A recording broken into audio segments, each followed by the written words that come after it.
Para início de minhas palavras, eu gostaria de pedir autorização a vocês para que pudesse me pronunciar no meu idioma, portanto, em português, agradecendo muito ao Mário e ao David pela oportunidade de estarmos aqui neste evento tão oportuno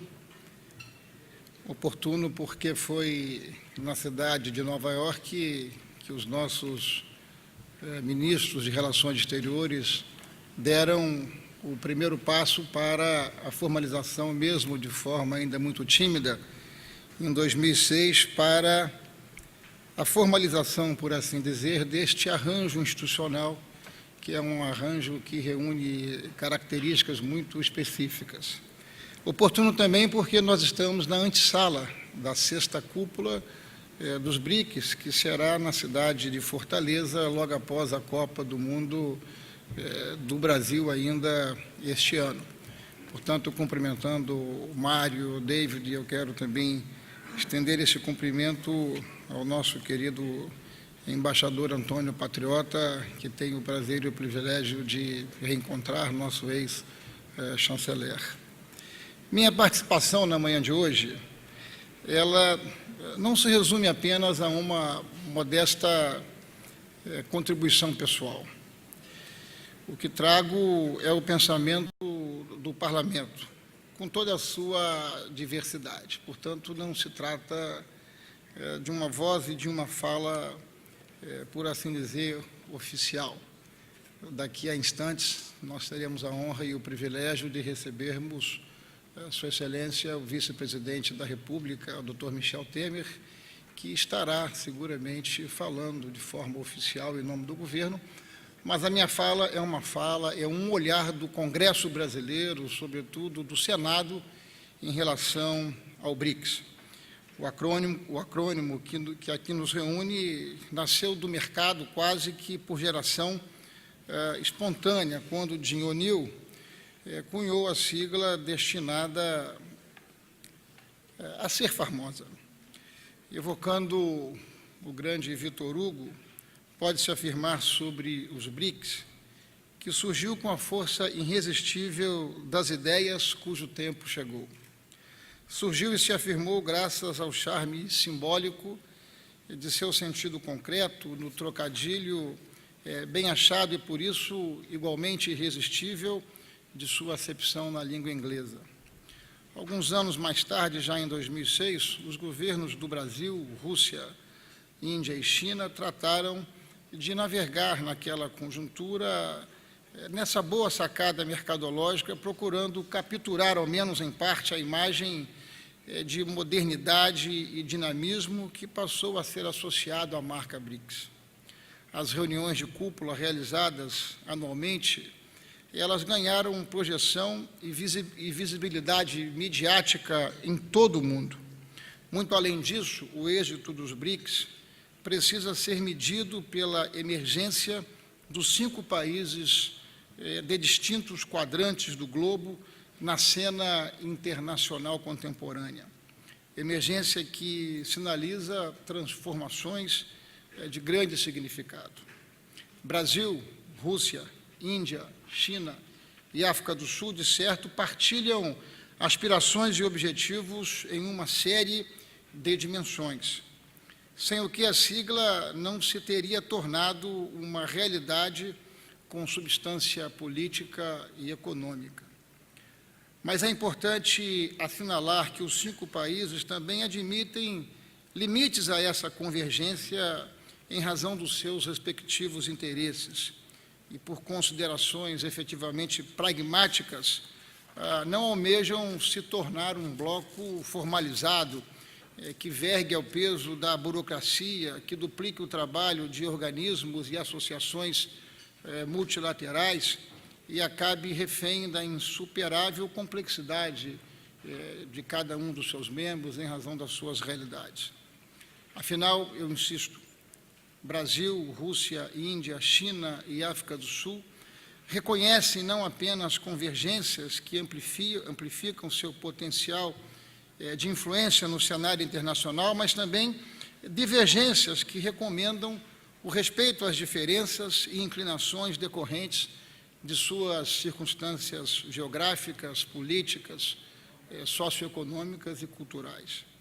Aliás, não se deve perder de vista que os 5 países do grupo exercem políticas externas independentes, que projetam as dimensões e os interesses permanentes de cada um.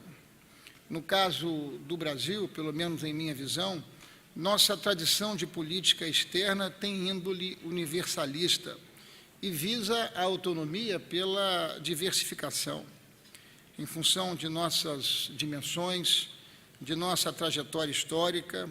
O Brasil é profundamente sul-americano e ocidental, sem dúvida, mas resulta também da incorporação de elementos étnicos e culturais que nos fizeram o que somos, uma sociedade que sintetiza contribuições tão diversas quanto os variados fluxos de imigrantes que acolhemos desde sempre. Assim, é natural que o Brasil seja percebido como ponte entre a África, a Ásia e o Oriente Médio, regiões que nos mandaram enormes contingentes de imigrantes. Com efeito, temos clara vocação, portanto, para desenvolver vínculos com parceiros não tradicionais. Não seria exagero afirmar que os BRICS se tornaram uma coalizão sinérgica que reforçou a atuação conjunta de cada um de seus membros, sobretudo após a crise econômica mundial de 2008, no contexto do G20 financeiro, de modo particular, contribuições dos BRICS, como bloco sintonizado, de certo, impulsionou a reação internacional tanto na adoção de medidas contracíclicas que se faziam imperiosas, quanto na promoção de um debate mais consequente sobre as estruturas de governança da economia mundial. Assim como o Brasil e outros países importantes há décadas advogam a necessária reforma da ONU, que não pode continuar refletindo o mundo do pós-Segunda Guerra, a criativa atuação dos BRICS e de outros países emergentes no G20 evidenciou que o modelo de governança instituído em Bretton Woods já não assegurava as engrenagens requeridas para enfrentar os graves desafios de uma economia globalizada. Vale salientar que é grande a expectativa de que na 6ª cúpula, em Fortaleza, seja iniciado o processo de criação do novo Banco de Desenvolvimento dos BRICS, voltado ao financiamento de projetos de infraestrutura e desenvolvimento sustentável em países em desenvolvimento. O capital inicial a ser subscrito pelos 5 parceiros do grupo montará a 50 bilhões de dólares, a ser integralizado em aportes equivalentes para que todos sejam sócios com o mesmo tamanho. Outra iniciativa criativa que também conversa e dialoga com as tratativas do G20 desde a crise de 2008 é o lançamento de um arranjo contingente de reservas, destinado a promover apoio mútuo aos membros do BRICS. Neste caso, o valor gráfico total deste fundo alcançaria ou alcançará a cifra de 100 bilhões de dólares. Merecem destaque ainda as conquistas sociais garantidas nos últimos anos pelos países membros dos BRICS. Um bom exemplo é o avanço na erradicação da miséria e da fome, um dos principais objetivos do desenvolvimento do milênio, meta estabelecida pela ONU que reduz pela metade até 2015 o número de pessoas que viviam abaixo da linha da pobreza. A meta foi alcançada ainda em 2010, 5 anos antes do prazo. Em 20 anos, 700 milhões de pessoas conseguiram se livrar da miséria. Grande parte desse progresso foi devido aos esforços de Índia, China e Brasil. Na China, o salto social foi extraordinário. A população abaixo da linha da pobreza caiu de 60% para 12% entre 1990 e 2010. Os avanços do Brasil também foram consideráveis. Nosso país atingiu a meta traçada pela ONU ainda em 2002, 13 anos antes do previsto. E mais, em 2008, já tínhamos reduzido de 26% para 5%, ou seja, para menos de 1/5 percentual de brasileiros que viviam na miséria. Dados da ONU mostram ainda que entre 2000 e 2010, o número de indianos em condição miserável caiu de 42 para 29 pontos percentuais.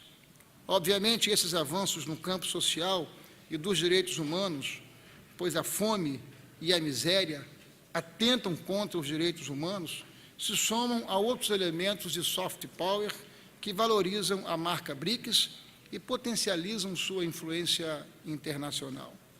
Vale lembrar também, e vale a pena mencionar, o impacto do grupo BASIC, que reuniu as posições do Brasil, da China, da Índia e da África do Sul na cúpula do clima em Copenhague, e que possibilitou um entendimento que a poucos parecia viável.